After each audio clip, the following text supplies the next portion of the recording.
It's August, platypus breeding season in North Queensland.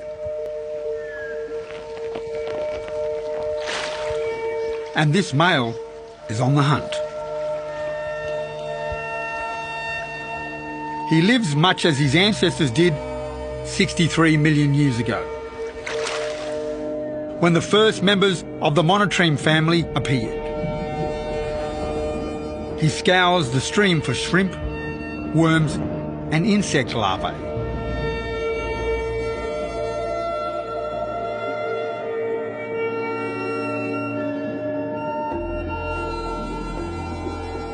Incredibly, he hunts with his eyes and his ears closed. He relies on his bill. Its likeness to the beak of a bird is pure coincidence. Covered in glands, the platypus bill picks up electrical signals emitted by tiny water-dwelling animals.